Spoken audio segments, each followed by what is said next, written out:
Hello, welcome to JC Connect. Today we will discuss under model number 5, that is tools and techniques. What do you mean by FMEA? Now first we'll see what is the definition of FMEA. FMEA is nothing but failure mode effective analysis. It is used to design, identify and fully understand the potential failure modes and their causes and the effects of the failure on the system or end users for a given product or process. Now here it assesses the risk associated with the identified failure modes, effects and causes and prioritizes issues for the corrective action. Now we will prioritize the issue and we will take in the corrective action for the FMEA. Now you identify and carry out the corrective action to address the most serious concerns. Now, what is FMEA? FMEA is an engineering analysis which is done by a cross-functional team of subject matter experts that thoroughly analyzes the product design or manufacturing process. Now, it is done actually in the early development process. Now, it also finds the and corrects the weaknesses before the product gets into hands of the customers.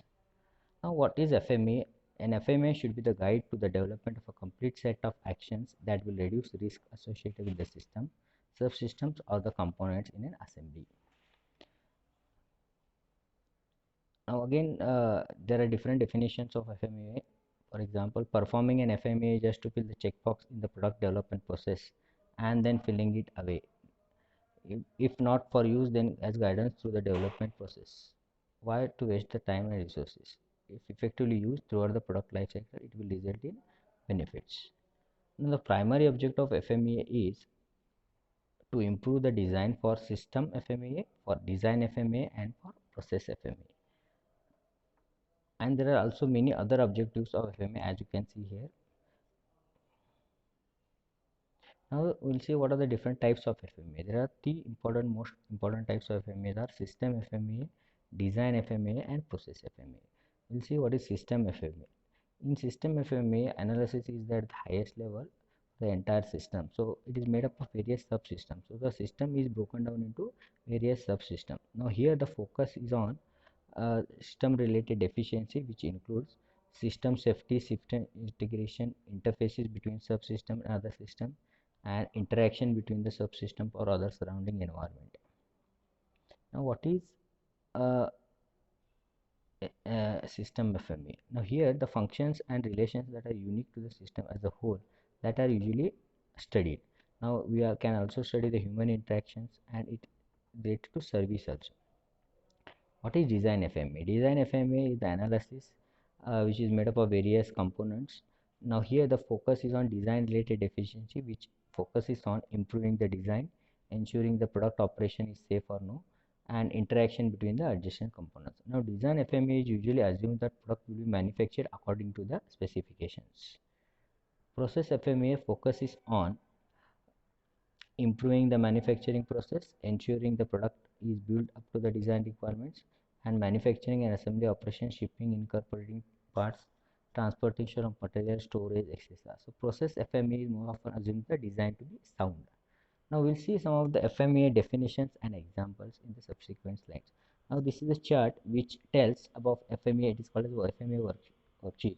First item is item, then second column is function, third is potential failure mode, then potential effect of failures, severity, then potential cause or failure, then occurrence is there, current design controls with detection, RPN, recommendations. So and lastly is the action taken, and we have numbered them from 1 to 12. That will be discussed in the subsequent section. Now item number 1 is the focus of FMEA project. For a system FMEA, it is the system itself. For design FMEA, it is the subsystem or the component. And for process FMEA, it is one of the specific step of manufacturing. Now, we will be studying this with the help of example. We have taken an example of bicycle handbrake subsystem. Now, with the bicycle handbrake subsystem is divided into number of subcomponents. As you can see here, all 10 bicycle system is divided into frame subsystem. Front wheel is there, rear wheel, sprocket, chain, seat, handle, bar. So again, handlebar subsystem can be divided into brake lever, brake cable, pads, caliper. So a complete bicycle is divided into number of subsystems. Now function 2 is called is what the item or process intended to do, usually given a standard or a performance or requirement. For design FMEA, it is the primary purpose of a design intent of the system. For process FMEA, it is the primary purpose of the manufacturing or assembly operations. Here we can see item or function handbrake provides the correct level of friction between the brake pad assembly and wheel. This is the example. Then potential failure mode is insufficient friction that is developed between handbrake system and between the brake pads and wheels during the heavy rain conditions. So it fails because of that due to friction. Now failure mode 3 is combines two words that are both unique in meaning. As per the definition, it is called as failure act of ceasing or function or the state of not functioning. A mode can be defined as a way in which something occurs. Now here also it is mentioned as failure mode is the manner in which item or operation potentially fails to meet the deliver intended function. Now here again example is given handbrake that provides the correct level of friction between. If there is a correct level of friction between pad and assembly and the rim, then potential failure mode insufficient friction developed between the hand subsystem between the brakes pads during heavy rain conditions. Now effect 4 is a consensus of the failure on the uh, system or use. This can be single description of the effect on the top level system process. The example here is bicycle wheel does not slow down the brake, lever is pulled, potentially result in the accident. Now here also example is given and the potential failure mode effect analysis is also given. Now severity is nothing but number 5 is the ranking number associated with the most serious effect. Based on the criteria of severity score, we can divide into or you can scale down, we can give the scaling also. Now here this is a chart which tells severity number 10 and it is ranked as 10. So you can just go through the chart and see what are the criteria and what are the severity mode. Now cause 6 number is called as cause, the specific reason of the failure of the preferably found by using why the root cause is. Until the root cause is defined, we have to find out the cause. This chart shows the potential cause of failure of handbrake system, failure mode of equity analysis, and why there is a potential cause of failure.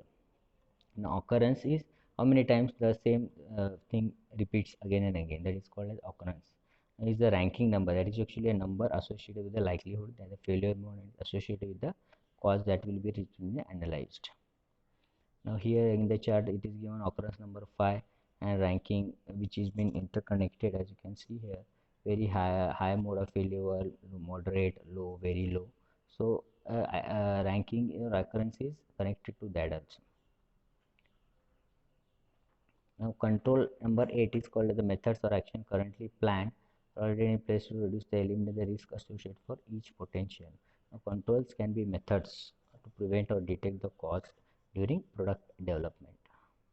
Prevention type controls, again we have taken an example here, cable material selection based on the ANSI mode. Detection type controls, bicycle system durability test. For system design FMEA it will be different. Now here this chart shows the item function, potential failure measures, current design, how it is, current design controls with detection.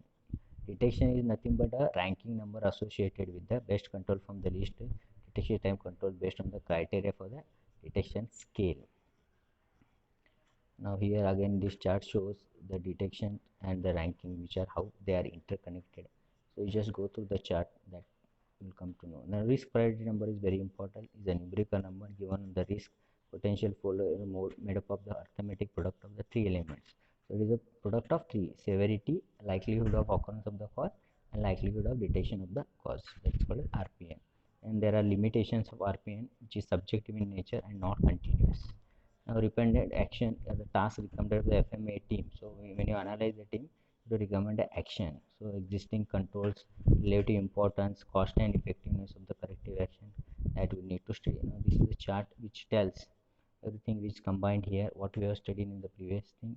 Then it is given in this chart. Just you can go through the charts. And actions taken is the action that is needed for corrective action that can be implemented once you identify the cause. So this is the last diagram which shows the system hierarchy, which includes everything actually, with system hierarchy modes, functions, failure modes, effects, causes, classification, prevention. Then you can see RPN is nothing but the product of severity, occurrence and detection. Now this is overall process which it tells. So this completes FMEA part. So in the coming session we'll see the remaining syllabus.